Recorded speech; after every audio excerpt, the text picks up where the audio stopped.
All right, everyone, we're going to go ahead and get started. Thank you so much for those who are here. Obviously, we want to start on time so we can end on time. Welcome, welcome. Our session for today, we are talking about case studies. We're doing practical application and you. This is supposed to be a live Q&A session on finding solutions for your most challenging cases. I'm going to assume that most people got their email because you're here with you have the link, so you're here. And hopefully you have come prepared with your case studies and a couple of things that we asked in that email, which we'll go over in a second. But today we're going to be identifying common challenges educators face and explore root causes. We're going to evaluate personal strengths and identify areas of growth. We are going to be demonstrating how to break down difficult and complex cases into manageable segments. And then we're going to discuss how to get help, when, and where. So did everyone get a chance to do their small prep work that we had in our email to you, just talking about coming prepared with the case? But more importantly, starting off with having a few minutes to tell us about your why. For those on the call, you can just give a wave if you were able to do that. If not, we're going to give you some time to do that now. I see a little shake of the head, kind of. So I'm going to give you 2 minutes just right now. If you did not do that, basically we're talking about, so much of the work that we do and staying motivated, particularly in social service and public health, is really being connected to what our why is. And so we'd like to hear from you. What is your why for doing this work? And so I'm going to give you 2 minutes. It's 9:05. Give you 2 minutes to kind of just write down a sentence or two about your why for doing this work. And we're also going to share that. So we'll start the clock now.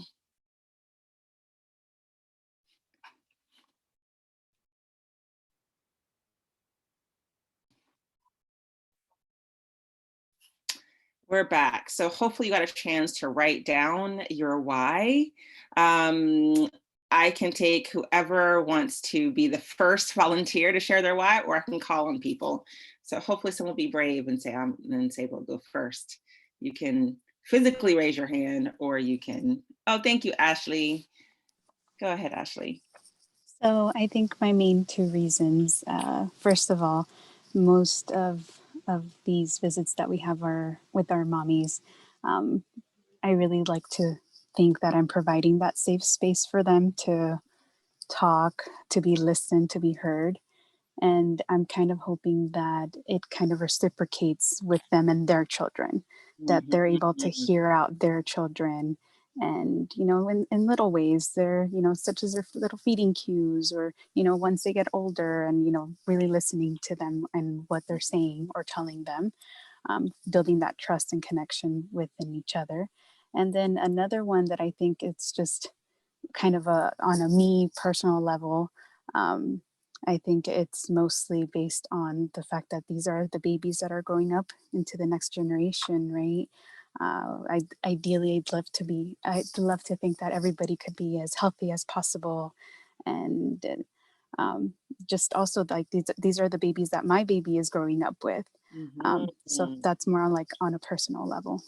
Yeah, so I think you just had the perfect definition of a community health worker, someone who's so integrally connected to the work that you're doing, how it kind of vibrates from being the mom to how she interacts with her children, how her children interact with your children, how as a community, just by touching that one person, we're ensuring the safety and health of everybody in the community. So thank you so much. That's a beautiful why. Thanks for sharing. Who would like to go next and share their why? That one's a hard one to follow, don't you think? I know. She's coming out the gate strong. Go ahead. I wrote the purpose of, or why I enjoy doing this, is to support new moms and babies for a healthy future. Since I do get to see them right at a week postpartum, and then to just promote health, both physically and emotionally, to support them, not just physically, but also support new moms emotionally. Amazing. That's a really important why. We need a lot more people doing that, but so happy that we have this team doing it so far. So thank you so much. That's a great why. Who would like to go next? Shayla. Good morning. Good morning. So I I love your wrote backdrop. thanks. I wish it was actually there. I'm in the office, but You're taking us all there. I'm Thank like, you. let's just make it look nice.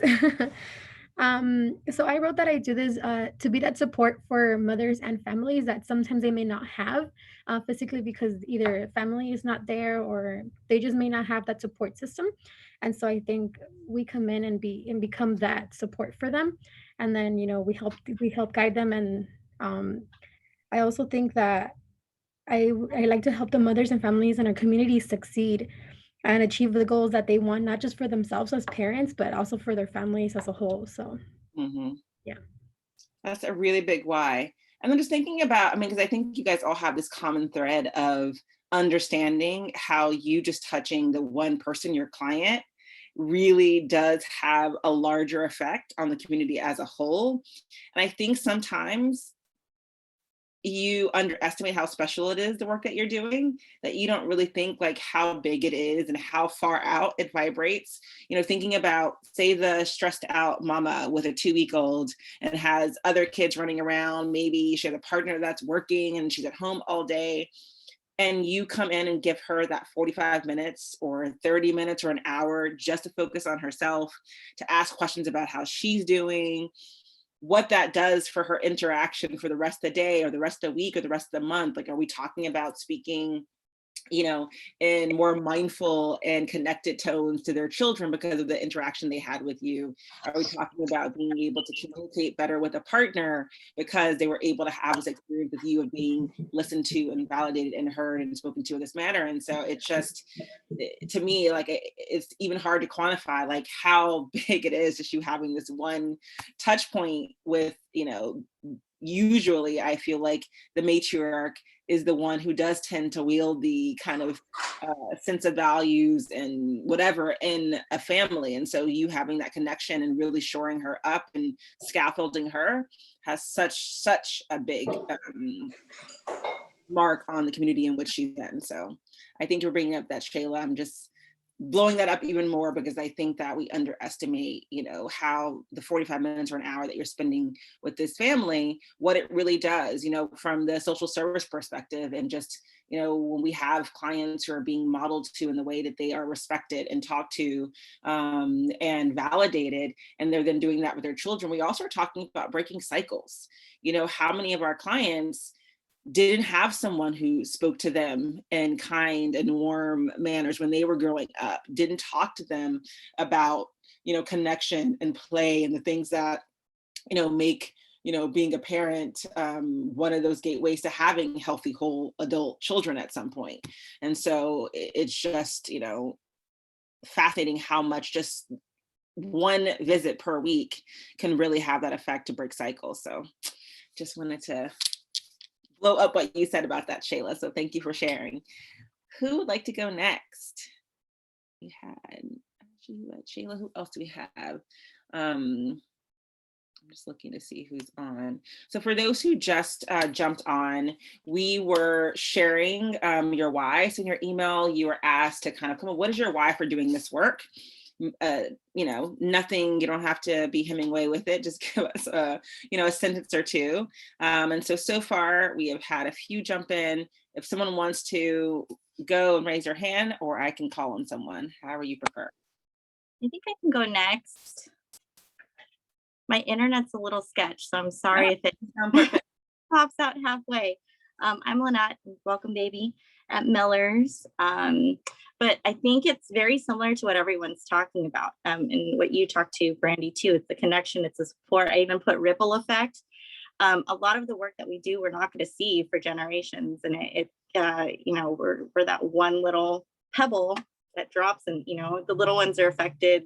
Parents are probably affected. People we don't know that they interact with on a daily basis could be potentially affected by our visits. So I think that's pretty awesome, you know, in terms of better helping our community, better helping our world. I know, as if any of you guys are mommies, I know what it's like to be, you know, hot mess, a hot mess mom. You think you know what you're doing, but you don't when it comes to your own kids. And I appreciate just being an advocate for some of these moms that don't necessarily have a voice. So Like, So love it. But that piece that you said right there about not having a voice is the thing. How many, moms, and even I'm sure some moms on the line, that like you have a to-do list, you're at the bottom. Or you have needs of your family, you're at the bottom. And so what you're doing is really modeling to these families that like, for you to be able to give, you have to be putting yourself here to put more into your cup. And it really is giving them a voice, giving them this idea that they're worthy to be able to have rest, to be able to have time to reset, to have time to think about just them and not necessarily always 100% focused on their children. And so I think that voice part is something that we don't think about enough, and that so many women, mothers, people who are having children definitely tend to put themselves in the background and feel like their needs aren't as important as their children, or definitely not anywhere close to the kind of effort they put into putting that energy into their kids, just not happening with them. And the reminder is so needed by people within your community. Before it had been the village, it had been your auntie or whoever would have been like, okay, you need to put your feet up, we're going to help you. And unfortunately, families don't have that, in many ways right now. So having that outside person who can be part of the village to kind of remind you of the voice that, mothers, parents should have is so important. Thanks so much, Lynette. Sure. And I just had one Sure. other, you were talking about that. It reminds me of normalizing what everyone's feeling. I feel like we're all going through the same things, and just to say like, that was me too, and this is what I did, to give them options, I think is usually helpful. Yeah, I always say like the world would be so much easier if people just admit that they have no idea what they're doing. Right. It's like most people have no idea. Think about like I have a 14-year-old, a 3-year-old, and a 5-year-old, and it was like, my poor 14-year-old, you were such our guinea pig. Sorry, honey, we had no idea what we were doing back then. And I see the parent that I am with my 3-year-old versus what I was with my 14-year-old. It's just like I had no idea what I was doing. Even with the support, you need those continual like, okay, it's okay to take a break. You don't have to hover over them. You can do this, you can do that. And it just takes times and lots of people, in your, community to kind of tap you on your shoulder and kind of give that support or give you some guidance in a loving way. So thank you for sharing that. And so I'm going to jump in here and make the connection now for you and what Brandy was talking about our parents, particularly our mothers, putting themselves in the background. And this constant give. And I think, what we came here to talk about today is that it is a little bit more informal. There's a lot of Q&A. We really do want to get into some of your cases, but also we want to also let you know that, our clients and your mothers that you work with, they're not the only people who are doing this. You're actually doing this too. And so what I see a lot in our whys is that your whys are grounded in other people. Right? So our why is grounded in serving our community. Our why is grounded in a ripple effect in someone else's family. Our why is grounded. I mean, there were some really amazing whys where we kind of said like, hey, selfishly, I want the world to be a better place because I want my children to grow up in it. But I want to challenge you, in order for you not to burn out, is to really also bring your why into what actually benefits you about doing this work. Because what ends up happening, and one of the biggest barriers that we see, I know we kind of came here to talk about lactation, but what we often see is that all of this, it's all tied together. Because when we keep serving and serving and serving, we show up burnt out, and then we can no longer serve. And so it doesn't matter how many skills we have, or how much we cared in the beginning, or how great we are at positioning and latch. We can't do it because we have nothing else to give. And so I really want you to start to think about that. I won't make you answer it right now, but feel free to jump in if you want to. But think about it. What kind of rest and play do you get? What are the benefits of the job that you work? You deserve them. And we really want to be able to we said that we are, with our clients, creating that village of support. We also want to be creating that village of support for you as caregivers and home visitors and providers, to be able to really talk about what are the barriers and challenges, and do that, like Lynette said, to normalize it and do that really in an upfront way. And so that's kind of what this is. So we're a really small group, even smaller than we thought this morning. There's no reason for us not to be able to really get into it. Okay. Okay, and I think we still have Miriam. Yes, with that being said, definitely, I think we're all in this because it's our passion, right? It comes from the heart. It's something that we like to do. We love helping people. And I actually did write that I love helping others in regards to seeing others accomplish goals. It makes me feel full, right? Like I enjoy that. I like that. So I was kind of like, should I say it, or it sounds too selfish? But in reality, it is like what we tell them. You need to be okay to help others, right? You need to take care of yourself to help others. Or if this is what's fulfilling me and making me feel good about myself, then I'm gonna go ahead and do it and support these families, right? These mommies who need to accomplish that goal and overcome those challenges that, you know, come with the breastfeeding, and then feeling frustrated about my baby. I can't feed my baby. I'm a failure, or having those feelings. By you being there and providing that support, being part of their support system, fulfills me and gives me the motivation to actually continue going. And seeing that I know it's not easy. It's a road that, you know, there's bumps, go ups and downs. But at the end, if they accomplish that, you see that. It's very rewarding to see that their faces, the relationship, you know, everything changes. Everything becomes more positive. That's what keeps me going, gives me the feel to keep going. And saying, oh, well, this is great. I'm doing it. You know, I'm helping others accomplish their goals. I'm being part of the support system, providing those resources. So definitely that's what motivates me. Love it. Love it. Yeah. So I like you got real selfish with it. Thanks, Miriam. Because I mean, the thing is, I would say there is a personality type that goes into this line of work. And we tend to be the helpers, the healers, the people that, again, are worried about like what's happening in the community. Those kids are playing with our kids. How do we keep them all healthy? But with that, just like, you know, mother hens, there's a lot of putting yourself at the bottom of the list. And you know, with the work that you do, particularly in times like we've had in the past year, it has been more work, more stressful, more clients dealing with what, you know, we say like are the crises of the week that you show up for lactation. And that's not all you get because people are dealing with other issues as well. And part of the skill of what you do is that psychosocial background that you have to be able to manage doing different things, which can sometimes be difficult. And so the focus of our class today is talking about managing difficult cases and situations. And so we're going to shift gears for a second. We wanted to start with the why as we start to talk about how we deal with these, you know, cases or times it's really difficult. And so I'm going to ask everyone for a second to recenter, come into the space. And so we start to talk about some of these first things that can take a little bit from us and our skill set and using that psychosocial background to be able to deal with difficult situations. So I want to take you all back about a year ago.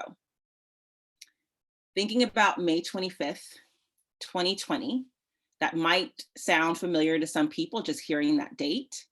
If not, I'm going to give you a little bit more about that date. It was the 8 minutes and 46 seconds heard around the world. It was a day for many people that the conversation about race was laid on the doorstep of every American. This was the day that a lot of people saw on social media the death of George Floyd.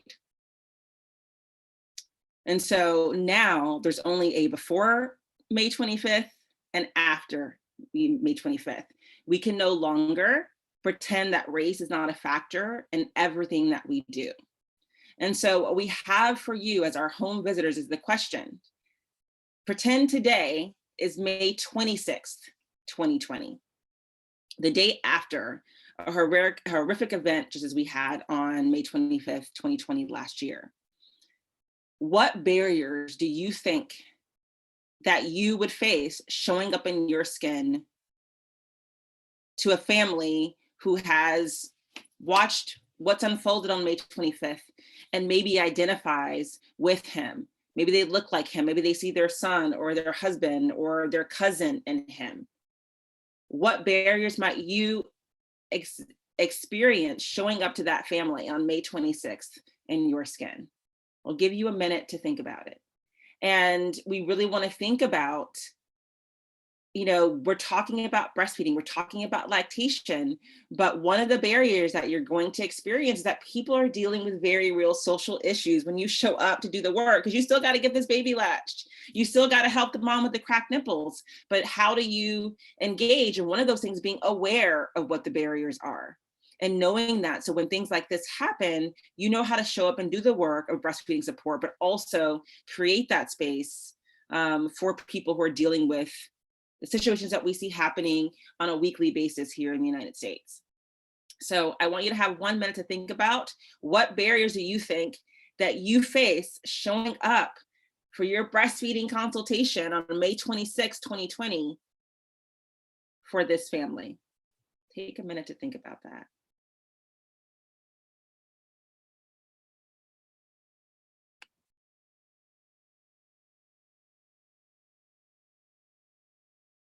And this is the time where we've talked about all week when you come to our sessions about brave conversations, because our families don't want us to ignore things like this.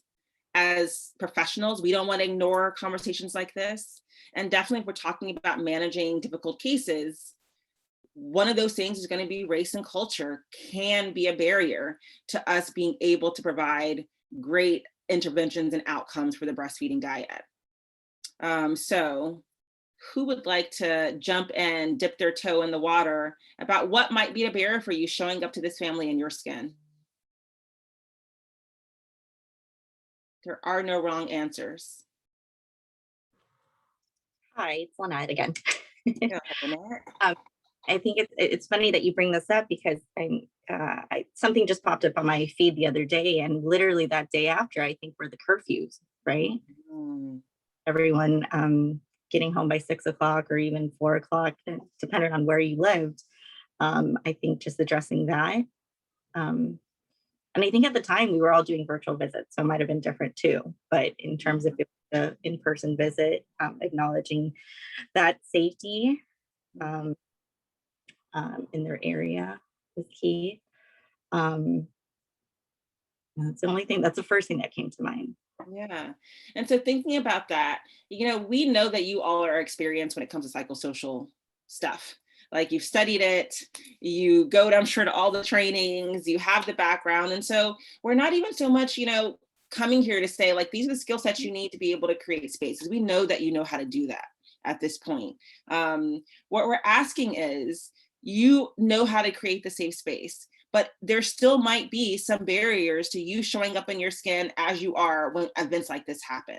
So thinking particularly, if you showed up to, say, a Black family on May 26th to do a virtual session, what barriers would you personally have with that family or could have with that family? Maybe there are none, but thinking about the families that we serve in Los Angeles County, we know there are barriers. We know that there are issues surrounding race and people's access to services and what they believe about the services that they're getting. So what do you think could be a barrier for you showing up to that family?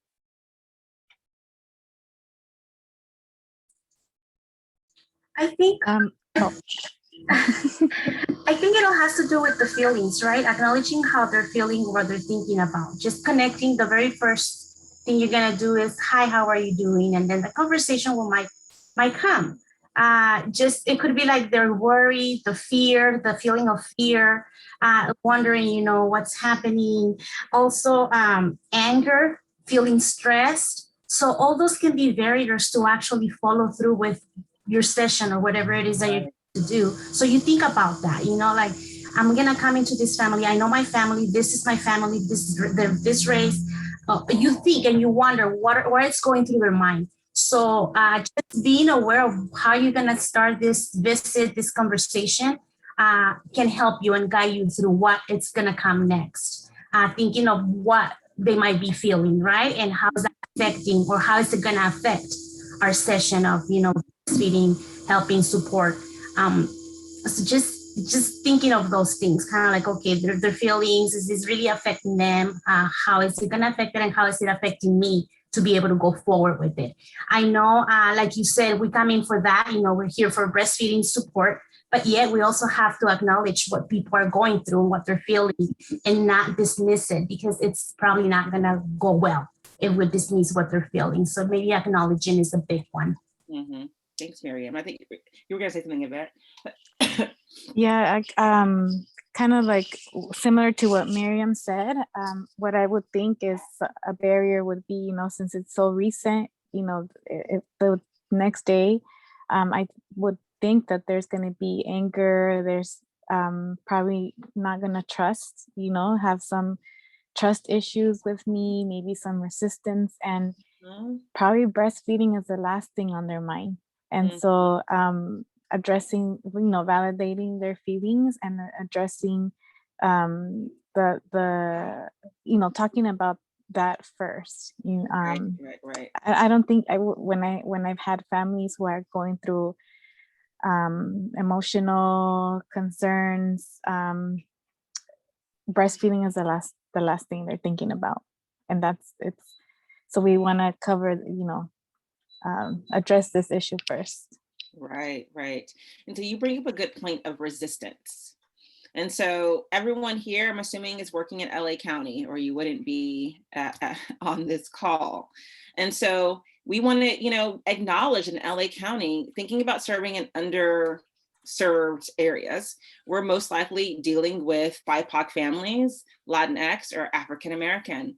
We also have to be really clear and upfront about the fact there are tensions sometimes about what those services look like. Do people speak the language I speak? Are there no people who look like me that provide services? Those things are going to be heightened when you have a situation like this happen. So we can't ignore that we don't have those tensions that show up. You know, how do you deal with that? How do you acknowledge, you're saying like they might be having a trust issue. Like, how do they know that you're the safe person? They might be feeling like, you know, I don't know if I can trust them. You know, they may not, you know, understand what it's like to have watched, you know, even though you might very much be, you know, in the space of, like so many people, being horrified by what was shown on that video and the aftermath of that. But if you're talking about the resistance and the trust, we have to be very real that there might be actual resistance. If you're showing up in your skin, even as a Black person, there might be some resistance for that family. And so really understanding what that is for you, we have to acknowledge that sometimes there's tension. Even between BIPOC people, there is sometimes feelings of distress.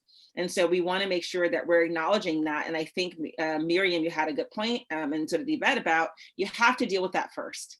Yes, you're coming in to talk about breastfeeding and supporting them through that relationship, but we can't ignore something like this if we're really trying to build the trust, if we're trying to break down the resistance. Because oftentimes we feel like, particularly, you know, I think everyone on the call that we have right now is a BIPOC person. And so there can often be this idea that we're kind of all in this together, you know, and it should be that way. Hopefully we feel that way. But not everyone is experiencing the world with that feeling. And so if you go in with the idea that we're BIPOC, we all understand, like they know that I get this, you're already coming in with, you know, an inability to really lay that foundation because you haven't even considered the fact that just showing up in your skin can create resistance. You know, vice versa. If you are an Asian home visitor or a Black home visitor, and I'm going to a Latinx family and something has happened that greatly affects the community. I think about, you know, the last administration, there was a lot of fear around immigration. And there was a lot of negative talk about people who have immigrated to this country. So me showing up in my skin and not acknowledging that children were going to school with real fear and concern about going to school and coming home and maybe their parents weren't going to be there. Children had real fear, upset about what this person is saying about people who look like my dad, about people who look like my uncle. And so if I go in to talk to this mom who's dealing with her kids and I don't acknowledge that there might be something really real that's happening for this family, as different bills were coming out that were very exclusionary and very scary to immigrant communities, and you don't mention that, she doesn't care at all what I got to say about breastfeeding. You know, but I'm going to acknowledge that coming in my skin, coming in with the privilege of not having to deal with documentation, being documented, if that is the kind of situation that you're in, not acknowledging that is not going to help me to build trust. And I think that so often these big conversations, we don't want to dip our toe in, because we're just like, I'm just going to pretend it's not happening, I don't want to go there. It's actually giving the actual, not the effect that we want of trust, connection, buy-in to us actually getting to the work of you guys coming in and creating interventions that support the healthy children. But we can't do that without supporting the healthy mental health of talking about things like this and understanding that you really are on their side. Does anyone remember or have memories of what that looked like for them? Did they have clients who talked about it in the past year? Did you have people talking about, the protest or concerns regardless of their race? Does anyone have any members of clients discussing that in their sessions?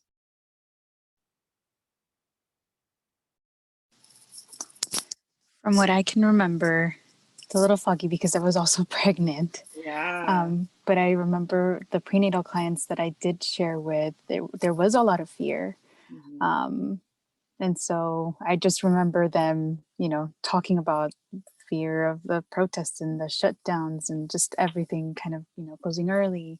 And then at the same time, still things going on from the pandemic and running out of things and being worried about or is there going to be enough of, X, Y, and Z for my baby? So just the fear, I remember that very vividly. I think that's probably the most common denominator for all of us and our clients is the fear. A lot of people felt fear. I'm assuming some of us felt fear in this past, year, 18 months, whether it's pandemic, whether what was happening in regards to race. I think about the fear that a lot of people felt in the past 4 years. There's just been a lot of fear. And so our hope is just thinking about, when we talk about barriers to breastfeeding, that it's bigger than that. Like, our ability to come in and to create the interventions that we want are going to require that human side of us to address those fears. And one of those barriers, like we said, is going to be culture and race. Do you want to add anything to that, Hannah? I was just going to say that really, yes, one of the barriers is culture and race are one of those, one of the issues, but also it's the compartmentalization. As you were talking and describing this, I actually felt in my body, like myself feeling, like a heightened level of anxiety, a little bit of remembering what it felt like for all of us too. And then the idea that someone would come into my space and say, tell me what you know about breastfeeding. I'm a lactation consultant. And I'd be like, I don't know. What do I know about breastfeeding? Because a lot of times it's, the compartmentalization and the expectation that because we're able to compartmentalize, it's our job to go and do this. And we have a set list of things we have to get through, that our clients are able to compartmentalize. And of course they're not, because they're right in the middle of their lives. So that is a huge barrier. And so when we talk about the barriers, we also want to talk about the solutions. And there's a very obvious solution when we're talking about culture, race being a barrier to the work that we do. The solution is that we are doing the work to actually address our own unconscious biases. And the thing is, we all have them. Your clients are going to have them, but our work is to actually address our own. And so we like to pose the question to you in this past year or in this past 4 years, what steps have you done? It could be a book, it could be something you went to go see, but what steps have you done to address your own unconscious biases? And I think that's something that we don't talk about enough. We talk about going to the classes, and most employers now are doing like some kind of diversity and equity training, but that's not the same as applying that to your actual personal life and figuring out how do you check those biases and to make sure they're not showing up into your actual client work. And so what have you all done here to start to, uncheck those biases? I'll start with an example to kind of give you guys some ideas of what that looks like. So, I have been in some book clubs to address books about cultures that are different from my own, to be able to hear diverse voices about certain topics that I'm not very well versed on. For example, thinking about what's happening in the AAPI community. I'm not an Asian American, I'm not API, I don't know what it feels like to go through the world in this way. So having to be able to read books from authors who share that perspective, to hear people from that community talk about what their experience is, has helped me to uncheck my biases that I have. And so that's been one way. Opening up those conversations with people who have differing viewpoints, differing cultures than my own has been a way for me to uncheck my biases. And so I'd like to hear from you all what personal steps you have done to do this in your life. And maybe you haven't, and so maybe it's a time to get down the resource list and start to put some things down. Has anyone engaged in anything that they feel has been their start to address unconscious biases they might have? I think you hit the point there, Brandy, about being informed, right? Learn about other people's cultures, especially if you know your caseload, your clients, you know what the culture is. That's what I've done in the past, where I get different cultures and I'm like, okay, let me read a little bit about them. What are their holidays? What do they do? What do they like? What do they enjoy? And learning from that helps you to kind of check off, like, okay, I should be more conscious about how I say this thing or how I present myself. An example will be ones that the culture where you actually come into the home and they tend to take their shoes off, right? Mm-hmm. Those little things that to us, they might be not a big deal, but to this culture, it is. So am I going to do that for my client? Am I going to adjust to whatever it is that they follow? And I think just reading and being informed about their culture and getting all the information that you need. Of course, you want to learn about everybody, but focusing on what you have, especially with your clients, the people you serve, will help you not to get overwhelmed and just focus on that for that specific time. But yes, of course, it is important to learn more about other cultures around the world. So that's what I've personally done. I'd like to read about the culture that the home that I'm going to come into and learn a little bit more about them. And of course, as the time goes, just learn from them and just be an active listener and just observe and see how they actually, do the routines in their homes. And so, and I thank you for saying that, Miriam, because what a lot of people think, they think that they are getting the information because it's on TV. I saw such and such, I watch Blackish. I know how this all works, like a lot of that. There's a really good TED talk about the problem with a single story, and that we forget that people are monoliths. They're not monoliths. We are not, just because you read one voice doesn't mean that you have an understanding of the whole culture. And so thinking about, if I read a book about Central America, do I know everything about, Honduras and Mexico and Guatemala? Are they all so different, And so we have to have this idea that it's not only informing ourselves, we have to listen to varying voices within those communities, because there isn't a monolith. People think differently, geographically, they're going to have different ways they deal with things. And so I think that happens for a lot of particularly marginalized communities, is that they get put into this big box. So like, you're just Black, you're just Latinx, you're just Asian. I mean, there's so many things within those communities that make them very, very different. I don't have much in common with someone who's from the Caribbean. Like, we have very different cultures, even though outside we look the same, so it's that kind of thing. Like, would someone who's from Mexico have the same culture as someone who is from El Salvador? Very different cultures, even though you may look similar to that person. Is someone from Korea going to have the same experience as someone who's Chinese? No. And oftentimes what we have done in America is that part of the melting pot has meant erasing a lot of that individuality within cultures. And so I would just caution, when we're reading about different cultures, to make sure we're doing that from various different voices. Because, I've been in situations where people in postpartum, this is particularly someone who supported postpartum women, told me, oh yeah, Black women, they don't wash their hair for 1 month after they have a baby. I'm like, I've never heard that. Like, I don't know any Black woman who's done that. But she had read from one person that that's what their family did, and was then putting that to every Black woman that she was coming into contact with in postpartum, who probably think she's insane. I was like, I've never heard this. I don't know one Black woman in my family who's done this. I don't know where you're getting your information.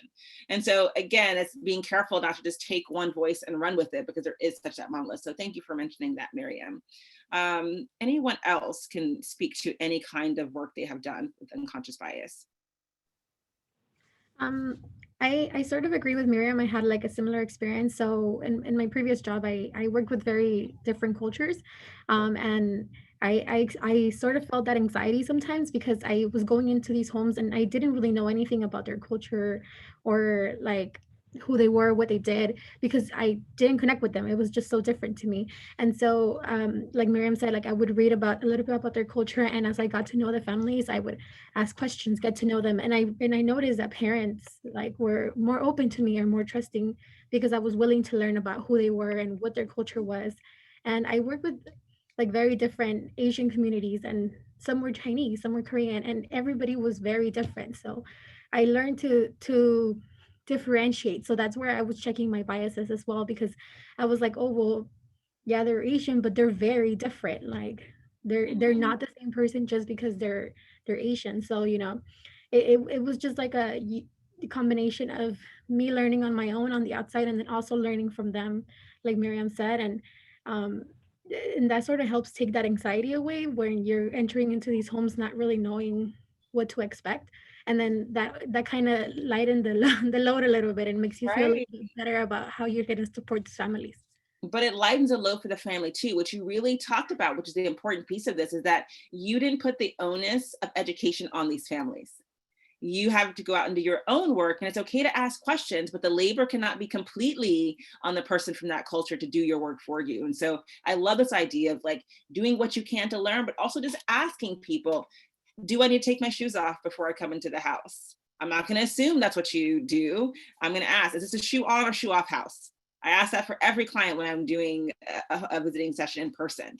But even when you're online, doing virtual sessions, there are different, people's idea of privacy and who they can breastfeed in front of. That's very cultural, what that might look like, between in the family. And if you come in with this idea, I was at a birth class, and I think there was maybe 2 BIPOC families when I was having my daughter.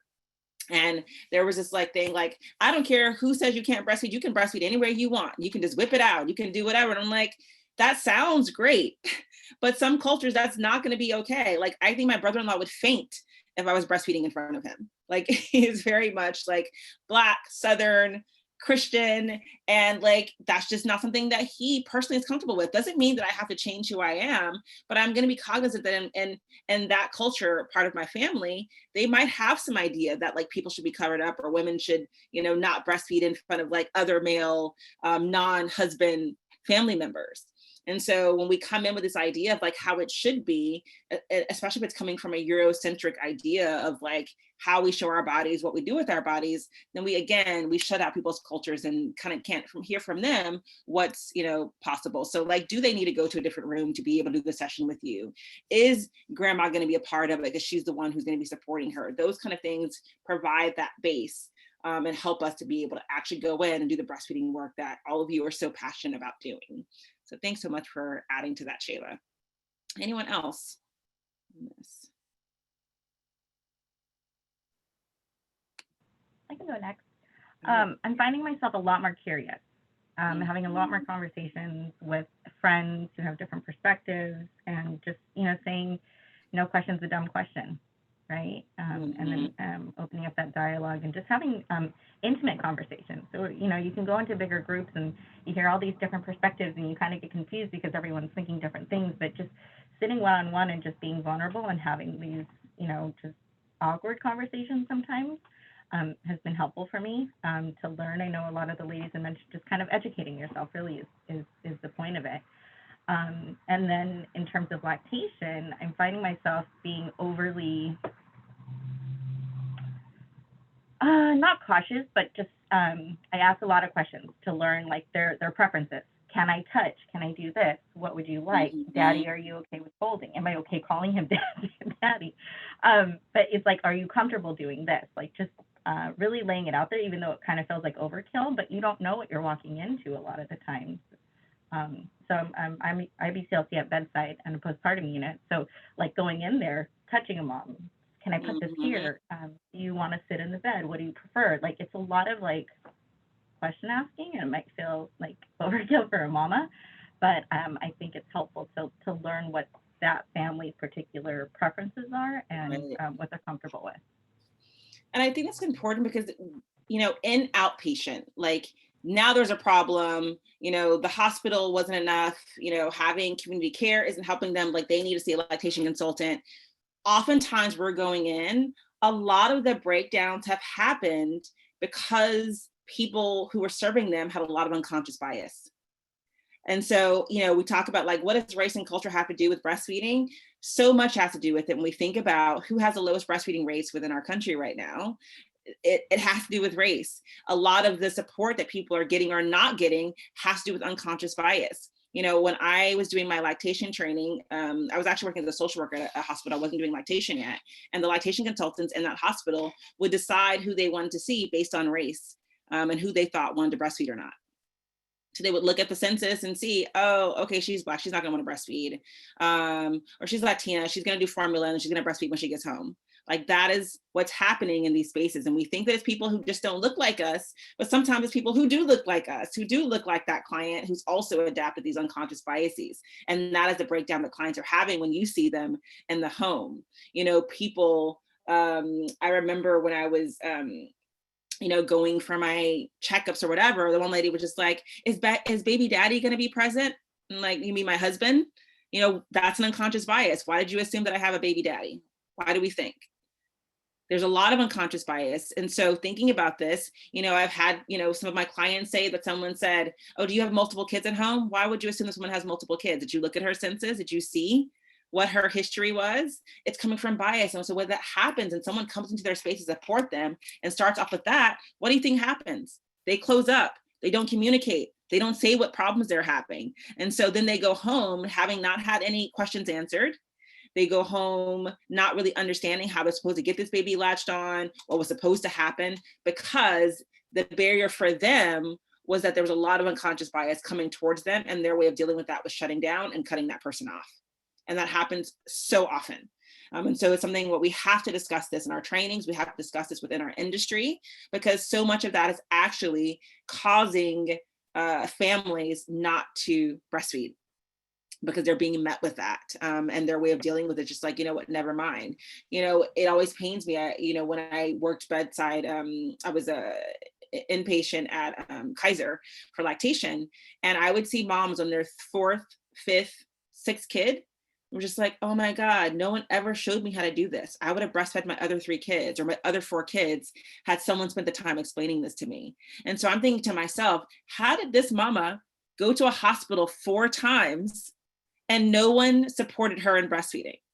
That is a failure that I can't even put into words, that we have 4 children into the world with a person who was really willing to do it because someone didn't take the time to sit with them and help them and answer their questions and make them feel seen and heard, is a travesty. And I can't tell you how many times that would happen to me on shifts, that the mom was just like, oh, wow, like this is her, you know, baby number 3, baby number 4. If I would have known this, I would have breastfed my other kids. If someone would have taken the time to show me, if they would have showed me how to latch, if I was able to talk to someone about this being painful, you know, and so this can't happen. And so again, I've been saying this, you are the first responders. And, you know, if they've had this experience, they can't have another one like that when they have their visiting session, or we really are talking about a breastfeeding relationship that's just not going to get off the ground. You know, sorry, Brandy.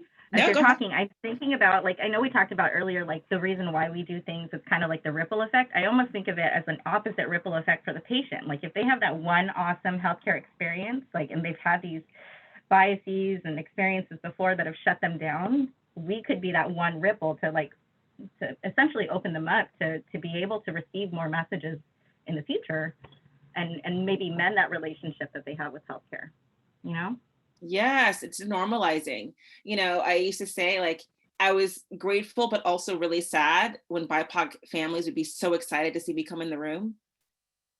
And it's just like, I'm so happy that you're feeling this experience, that someone gets you, but I'm so sad that you feel like you can only get this from someone who looks like me. And that's the experience that people are having, you know, and we can't gloss over that. We can't not talk about it. And it's understanding, again, not having this monolith, like this is the way that things happen. You know, we can see it in the way that people describe a client. You know, oftentimes I would get a thing that would say, mom is depressed, she's in a bad mood, she's whatever. And I'm like, no, she just didn't like you. That's all that was. Like, I didn't have any of that experience with her. And so when people are going in with this idea that because someone isn't talking, they have an attitude, or, you know, I can't even go in there because they got too many family members are in that room. You know, how many times have I heard that? Like, how many visitors are they going to have? Just like, because your culture doesn't do that, doesn't mean that that's the right thing. I've You had know, so it's many no small thing. experiences like that. Yeah. So many, where the nurse is like already had her bias and she's like, oh, the family's a little crazy, da, da, da, da. The mom's really, how do you describe it at bedside? Princessy. Yes. And she wants this, and I walk in and I'm like, she was actually really cool. Like, she's super nice. But if they're telling that to the doctor who's saying that to the social worker, and I'm going, as a social worker was going in because they're saying this mom is depressed, she's, you know, she and her and dad, I think, have marital problems, and you go in and they're just like, they're just a family who's been in 36 hours of labor. Like, what did we see here? What did you see that I'm not seeing? And what we're seeing is they have a lens of some bias over their eyes is what's happened. And oftentimes the person who is going to suffer from that is that breastfeeding dyad, because they've already been poisoned by someone going in and telling a doctor, telling a nurse, telling, you know, the lactation, telling the home visitor, oh, she's difficult. That's a difficult mom. She don't want to breastfeed. She's just making excuses. You know, and so. She's gonna formula feed anyway. How many times do we hear that? Oh, you can go in there, but she's gonna formula feed, whatever you say. She's gonna formula feed anyway. That's what they do. Anyway. That's what they do. So, you know, I really want to bring up at this point that what we know, at least a little bit from the research around implicit bias, is that the number one step, right, is this awareness that it exists. And I think we're all there now, right? All of our agencies, all of our hospitals, all of our employers have now kind of gone where, like, maybe we've taken a bias training, or now implicit bias is the buzzword. We know it exists. The next level of this is to really start to, you know, in order to break it down, is to really start recognizing what our own biases are. So we recognize them in other people a lot, right? We recognize that that person was biased about this or that person, but like, what are some of the biases that you actually have? And you really can think of these as less hateful and more just assumptions that you may make about people. And they may be about people who do look like you, or they may be about cultures that you're not familiar with. And so I think it would be really important for us, if we're going to really have this honest conversation, to talk about what some of those are. What are some of the assumptions that you've made in the past about others? It's a hard one, right? Because nobody wants to say that they do that.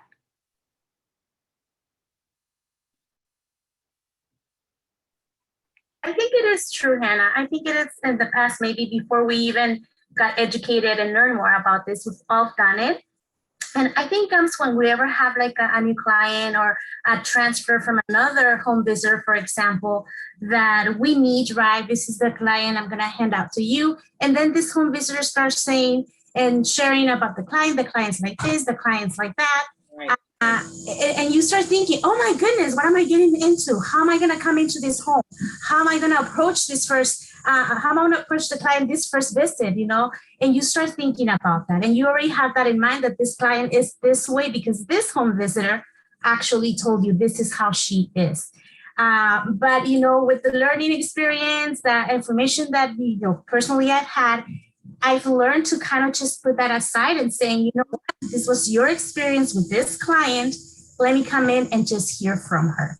And that first visit, that first point of contact, that first time we communicate with the client, it's very important. You know, that's the make it or break it. And that feel of how you're going to communicate with this client, your the way you talk to them, the way you listen to them, right? And I think that's what it has helped me actually just kind of like just be like, okay, that's your experience. I'm going to just go in there and see where this leads to. And that's what you guys just shared, right? You know, it's like, we're going to listen because that's her bias. That was the home visitors. This is the relationship. Right.